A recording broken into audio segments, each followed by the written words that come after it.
Today is such a beautiful day to begin a new journey. The sun is shining brightly, giving life to flowers to blossom, enlightening the beauty of our city. It is just as inspiring to go to school and learn new things in our classrooms. Well, it is a wonderful world indeed, and life is just as simple and beautiful, like this. So, heads up, let us smile wholeheartedly as we reap the fruit of our hard work in today's graduation.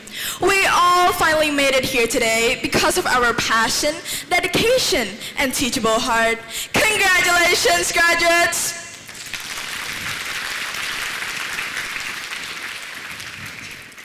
Good morning, everyone. My name is Vansith Panhatepy from MTT campus.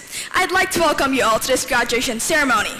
It is a privilege to be here with all of you today, and it is an honor to stand here and give this speech to all graduates who surpassed numerous challenges. But before I start, I'd like to pay my most significant respects and gratitude to Dr. MJQE, our founder, chairman, and CEO, Mr. Sophia Lay, our president of AI Language Center, Madam Yana Ru, our president of American Intercon School, senior management, campus directors, school committee members, teachers, staff, parents, and my fellow graduates. Once again, welcome and congratulations to all graduates. It is an excellent opportunity for me to give this speech to you all here at AI. Now, I'm pretty sure everybody present here today has studied at AI for a few months or a few years by now. Well, for me, my journey at AI dates back to 2015 when I was only about 4 years old. At that time, I barely knew any English, and let's just say I didn't have the confidence to socialize or mingle with others. I wasn't too fond of socializing because I thought that my English could have been better. People would criticize me for how I spoke. Driven by the encouragement to make me speak, my teachers often called me up to answer questions or just to share my thoughts or opinions about class. And although I was still the typical shy type of student, I at least gained a little self-confidence and self-esteem throughout the years. As I traversed the arduous years practicing my communication skills, I managed to get better and gained a lot of self-confidence. Some of you may wonder how.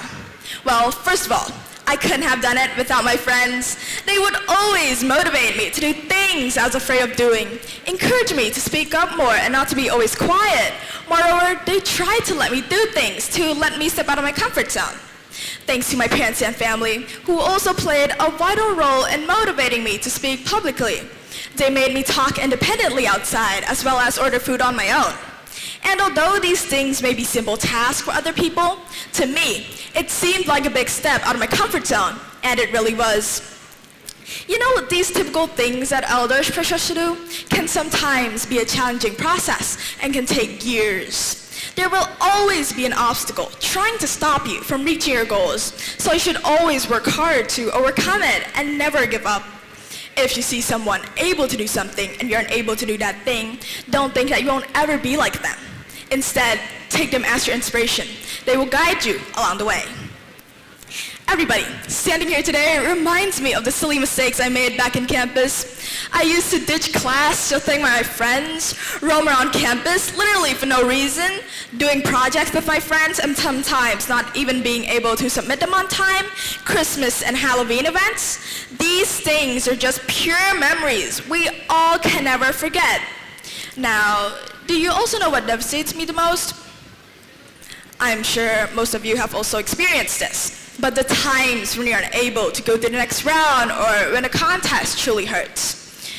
I know, everyone, losing a battle we wanted to win the most cuts the deepest. But what has been done, and we can't just travel back in time to change the past. Whenever this happens, I try my best to cope with it and accept that yesterday was history, tomorrow is a mystery, today is a gift. That's why we call it a present, don't we? Now, I know, we wanted to win the things that we want to win, but it's already been done, and the best thing we can do is to learn from our mistakes. It's just like the quote that goes, "You're not defeated when you lose, you're defeated when you quit." This quote truly impacts us in real life. It shows us the way our lives work. We will all get to a stage in life where we will fall back down, And the greatest thing you can do is to bounce back up with more strength and power. So please, graduates, never give up until reaching your goals. I firmly believe that you can do it, and it will definitely happen one day. To everyone, you don't need anyone to tell you how amazing you are. Just your confidence, your undebatable motivation is all that matters the most. Lastly, before ending my speech, I'd like to thank my parents and family who always try their best to provide me with the best study environment, allowing me to study at AI and always being supportive and caring. Thanks to my friends, who are literally the best people on earth, always urging me to do things I was afraid of doing, encouraging me to speak up more.